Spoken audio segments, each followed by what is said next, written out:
Success Insight shares the stories of the people with passion and drive who make things happen in the world. Here's your host, Howard Fox. Hello, everybody, and welcome back to the Success Insight podcast. Today's episode is another addition to our Outdoor Adventure Series. Now, the Outdoor Adventure Series celebrates individuals and families, businesses, and organizations that seek out and promote the exploration of the great outdoors. And our guest today is Allie Vaughan, the head of product at Luno. Allie, welcome to the Success Insight podcast. Thanks, Howard. Glad to chat with you. Fantastic. Now, I was first introduced to Luno, just over a year ago, because I bought my Subaru Crosstrek, which is like the perfect outdoor vehicle.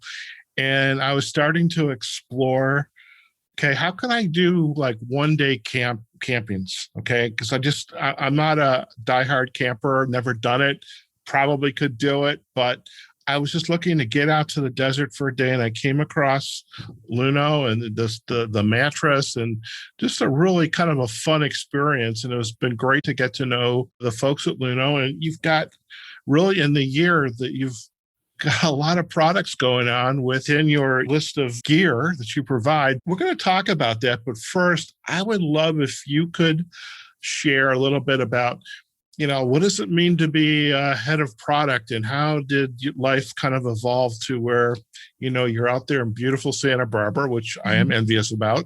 But tell us a little bit of the backstory. Who is Allie Vaughan, and how did you get to where you are today? Yeah, sure thing. Well, first things first, I'm so glad you found Luno, and it's been really a pleasure getting to know you as well, and welcome you to this little community that we're building. I studied product design. It's, I guess, formally called industrial design, but product design is just easier to tell your family and friends. And I graduated with that degree, and then kind of had an explorative route into Luno, where I was, before this, designing children's toys. And then after that, began doing bicycle guiding overseas in Italy and in Wyoming. And so kind of had this connection to the outdoors that ran pretty deep in my heart, and something I wanted to continue to pursue career-wise. Went to school with Pete and Sarah, the founders, and had worked with them a little bit in college. And when they were ready to start Luno, I'm lucky that they called me, knowing that I kind of had this passion for the outdoors, and Pete knew my product design experience. And so that's how I got roped in. And it was just really serendipitous and a huge blessing at that time to get pulled in at such an early stage. That's fantastic. Now, I'm curious, and in the spirit of full disclosure, I sometimes some of my lines of questioning, they're not straight lines, they're kind of circuitous. So, yeah. You mentioned about the bikes, and I was going back through some of the show notes that you shared, and I want to talk about that, because that you had shared that was one of your first jobs, is working in a bike shop, which I think is pretty cool. Had you always been an outdoors kind of person? Did your family go out on these outdoor adventures? How did you get involved with the outdoors? Because that thread is continuing in your career. Yeah. I credit my dad fully with that. We weren't really like an outdoorsy family per se. We didn't do camping trips on the weekends. But my dad was really intentional about taking me outside. And anytime I expressed an interest in a sport, he'd kind of back me up. So when I wanted to snowboard, he got me snowboard. When I wanted to skateboard down the hill by our house, he let me do it. And he has a big love for fly fishing and now backpacking. And we biked together a lot growing up. So it was just kind of this part of my life that I never questioned or realized until I reflected on it and was like, hey, this is something I've been doing for a while. Like, I feel like I've accrued enough knowledge in here to do something with it. But bikes has always kind of been the entry point and the thread to exploring and being outdoors. Yeah. And where were you raised that you had all this outdoor availability? In the least outdoorsy state in the U.S., probably. I was in Iowa. I was off the top of my head before you said it. I'm thinking probably Iowa, could have been Indiana, but Iowa, that's good. Yeah, exactly. The heartland. But you had Ragbrai. You have Ragbrai in Iowa. I do. Oh, it's great when someone knows what Ragbrai is.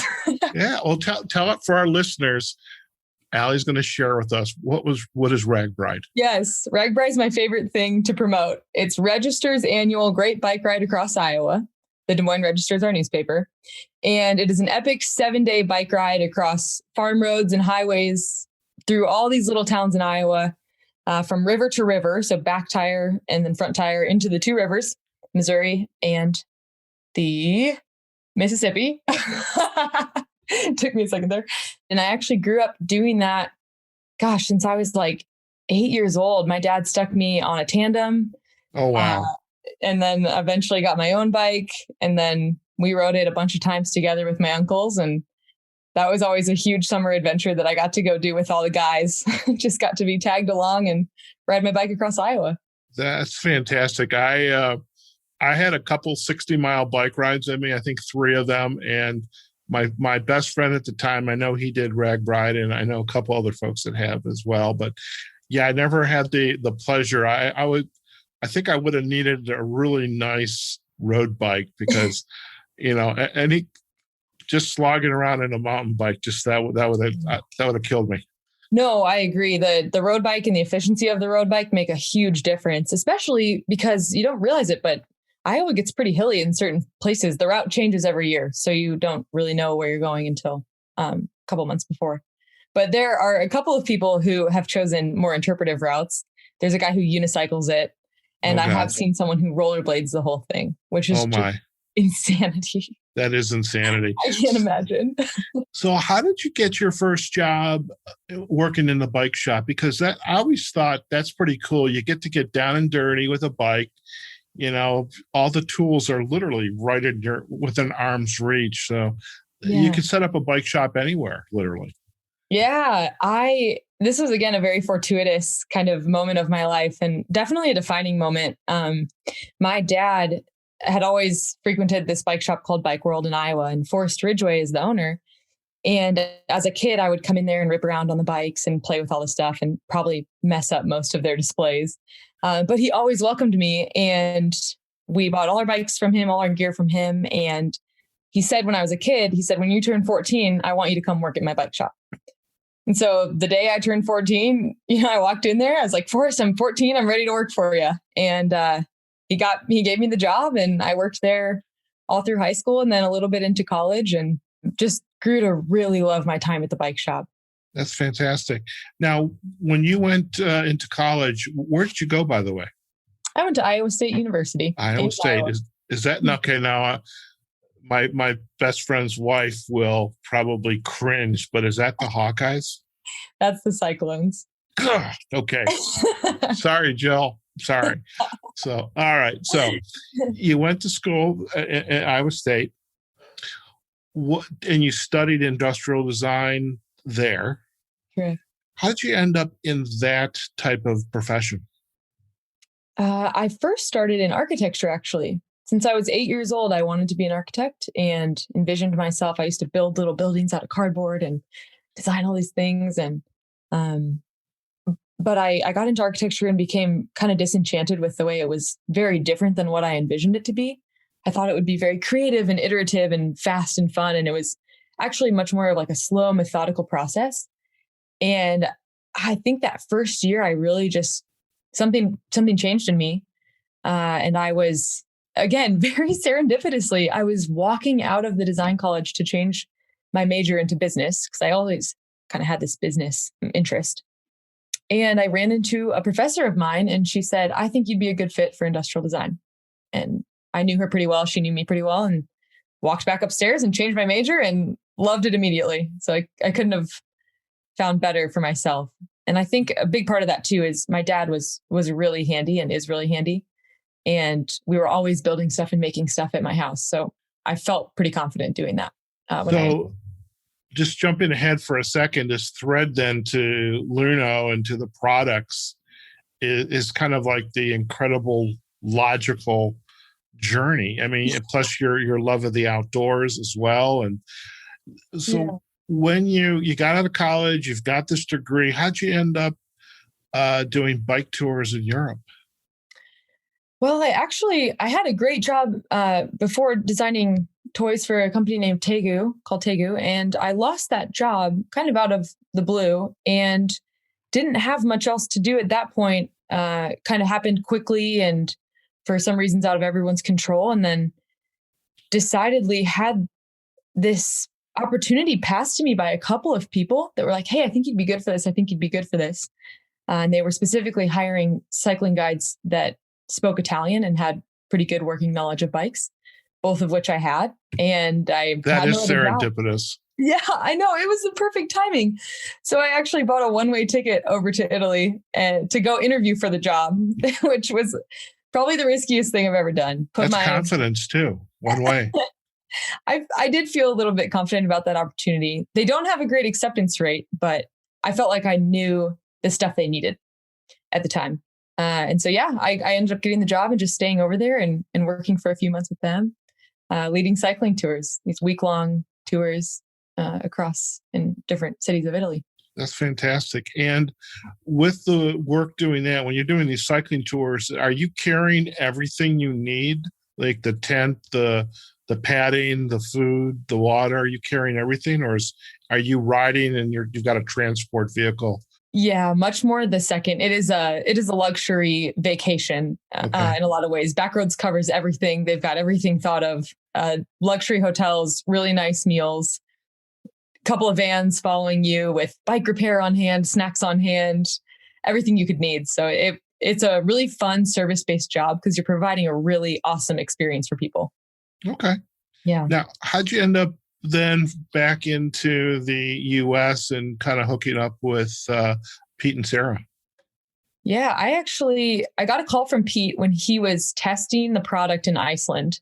He had messaged me and said, hey, I'm thinking of starting this company. I want to see if you're interested. Do you have time to call me? And at that time I was in Wyoming leading cycling tours as well. And I was about to go over to Italy. Yeah. And I said, I'm going to give this a shot. I know this guy's entrepreneurial. I had known his background, how successful he has been, and how much just incredible knowledge he has regarding product design and development. So I was like, this feels like something.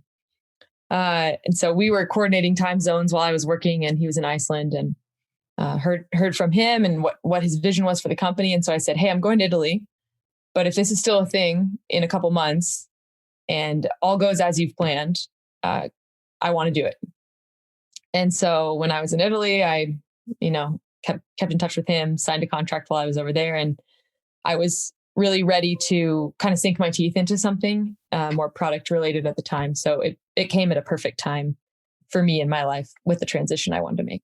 That's fantastic. And when you began to get into the work with Luno, how did you use your product knowledge, design knowledge to kind of help support this vision that Pete and Sarah had? Good question. Every once in a while, I ask good questions. Every once in a while. No, they've all been good questions. As if. Yeah, that's a great question. I suppose I think with people who are a small team working together, everyone kind of takes their piece of the pie and owns it. And I think I ended up being a pretty good mediator and voice of our customer for the team, because I had some pretty real experiences with camping and outdoor excursions and such. I felt like I brought a lot to the table as far as knowledge of useful products in the outdoors, what I enjoyed using, what I didn't like using, certain materials that were worthwhile and not, and kind of general behavior in the outdoors as far as people I'd been around and on excursions with.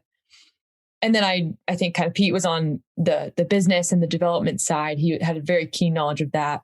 And Sarah has a great eye for design, great eye for marketing. And so I think between the three of us, we made a really great team early on, with me kind of more on the product focus. That's fantastic.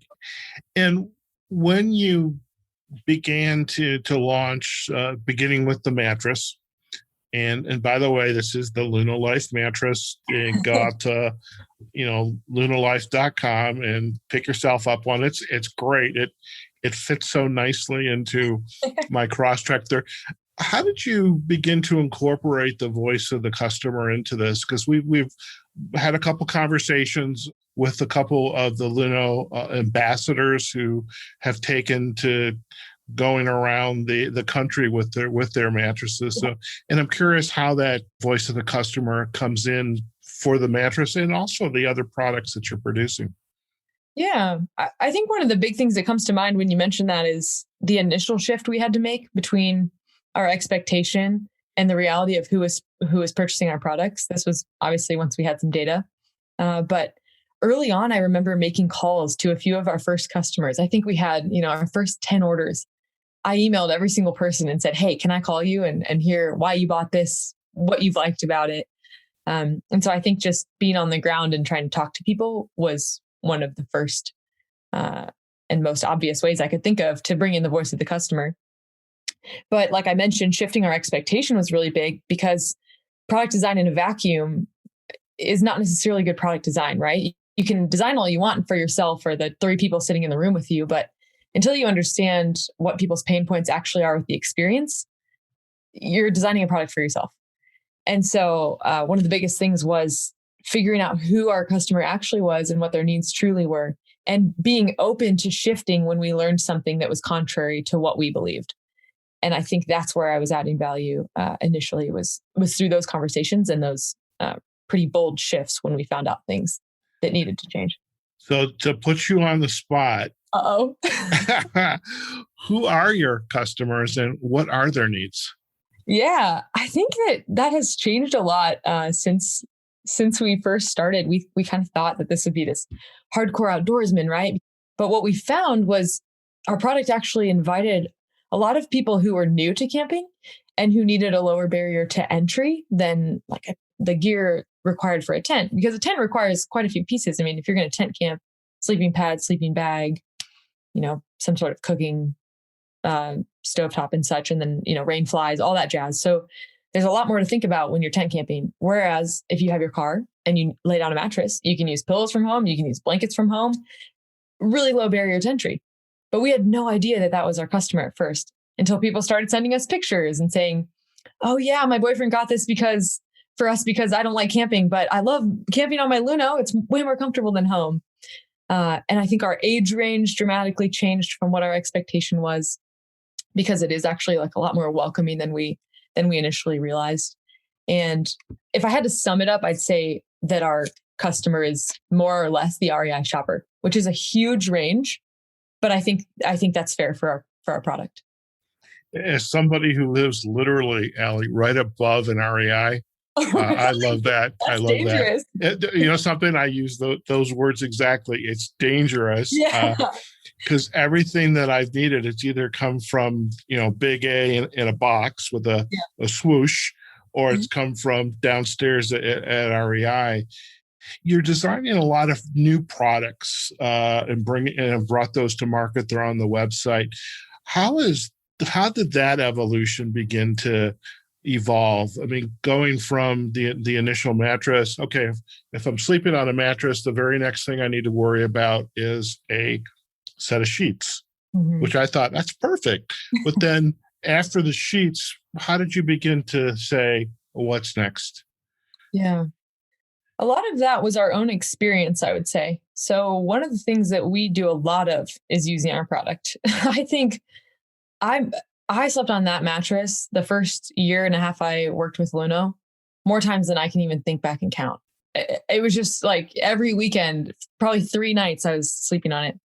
And so there's these little nuances that come up, right? Or annoyances almost that come up, and you're like, that wasn't a problem last weekend, but now that's a problem. Camping in California in the north versus the south. Well, there's bugs here, but there's not bugs here. And now I'm having a problem. And that little spark is that insight when you're sitting there and you're like, I need a solution to this product, and I have an avenue to solve it because I'm in the position of this company. So a lot of it came from personal experience more than anything. I can think of a few times where we've had people in our office that we work with, or customers that we are close to, like Channing, for example, mentioning something to us saying, "Hey, have you guys seen this? I use this DIY solution and I want you to make one." So our window screens were a similar solution to that. We were camping, there were bugs. This is not fun. How do what can we change? And saw people's DIY solutions, but thought, let's make our own. Let's figure this out. So Very little good. things like that. Yeah. Yeah. Well, it's funny, when I interviewed Channing for the episode, talk about his outdoor experience, use of Luno, one of my questions that I'd have for him is like, where do you put all your gear? And because, because you've got to store stuff. Okay. Yeah. Even if it's for a day, you still have stuff you've got to bring. And it's through conversations like with Channing that, okay, I've solved that problem now. Now I just need to take my butt out of Las Vegas and go away for a night. I mean, I was out in Mojave Saturday night taking, the Milky Way shots or time lapse, which was excruciating because it takes so long. 24 shots per second. It's like, that's a lot of photographs. I digress, but I had the perfect parking spot and I should have just stayed there, and camped out. But I drove home because I had work to do, which of course I didn't do any work. Now, this is the typical beer kind of conversation we're having. I'm kind of letting you know what didn't work out for me, but let's get back to you. So you have this evolution, you're building new products based on a need, somebody's sharing it with you. What are some of the activities that you've been involved with Luno, and even the customers, the folks that like the Channings, the Scott Luthodes of the world, who are really big in the outdoor world? Mm-hmm. By the way, it was Scott that introduced, through his YouTube video, that I was introduced to the Luno mattress. Really? Yeah. Oh, right on. Thank you, Scott. Yeah, so I need to circle back with Scott anyways, because he's an ambassador.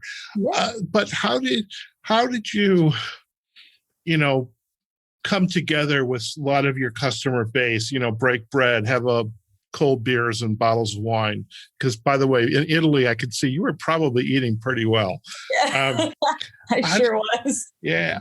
What kind of activity is Luno involved within the community to bring its customers together? Oh, one of the great things we were doing before COVID was we were hosting community campouts. So we just would post about an open invite on our social media channels and on our website, and allow anyone and everyone to come out, grill burgers for everybody, and provide some beers and drinks, and even made a whole itinerary from hiking to yoga to rock climbing. We did a bunch of stuff with folks. And if people didn't have a mattress, we brought some extras. And if their car was compatible, we just handed them one and said, hey, try this tonight. But all just in the name of connecting community and making people feel welcome in the outdoors and introducing them to a new product. And that's always proven to be a really awesome way we've seen our brand in real life. Fantastic. And I will tell you, when we fully open up from COVID and you start launching those events again, I am in. Yes, I am in. See you there. I am in. So I'm curious. Well, two questions. One is, you kind of look back at your trajectory. Mm-hmm. You have your family. Your father is definitely very interested in the outdoor activities. Probably, does he sleep on a Luno mattress? He hasn't yet, but I'll get him to. Okay. His car is not compatible, so we'll give him that. All right. So as you kind of look back on your career, your life trajectory, what's your aha moment there? I mean, what you've kind of experienced, and like, wow, what am I, and what you're doing today? I think the aha moment that has stuck with me most from Luno is just meeting the people and realizing the value that we could add to life with a product like this. When you talk to people and say you're designing a mattress, it's not kind of the sexiest product design endeavor you can grab hold of. But when you start meeting real people whose lives have been impacted for the better from a piece of camping gear like we provide, that really makes it all worthwhile. I think that one of the bigger takeaways and lessons that I've gotten from this experience is that risk is really worth it, and kind of playing it fast and loose can really pay off at times. There's this figure it out mentality and this resourcefulness that's forced when you walk into a risk like that. And I really enjoy the ways it's shaped me personally and professionally, and the ways that I've had to bend to work with and build a really good team. I think it's just something everyone should experience. Very good. And as you kind of look back and, from the early days to today, is there some adventures, maybe you've already described that with the Ragbrai or the bike tours in Italy or Wyoming. some events that really stuck out for you as like, wow, this was an unbelievable experience, and I'm so glad I'm here in the moment? As far as an outdoor adventure you mentioned? Yeah. Yeah. Gosh. I had a bikepacking experience with two of my friends. This is most recent, but with two friends on the Colorado Trail. And it's two gal friends from college that I just could not love doing things more with in the outdoors. They're both so equipped and so awesome. And that trip was such a sufferfest. It was just grueling and brutal. But every night I went to bed belly laughing and just so full of wonder and joy at what our bodies could do and how beautiful the outdoors were. And it's things like that where you're just living in the moment. You're like, gosh, my body hurts everywhere. I'm not sure if I have enough food. I feel so tired, but I'm so grateful that I'm right here right now.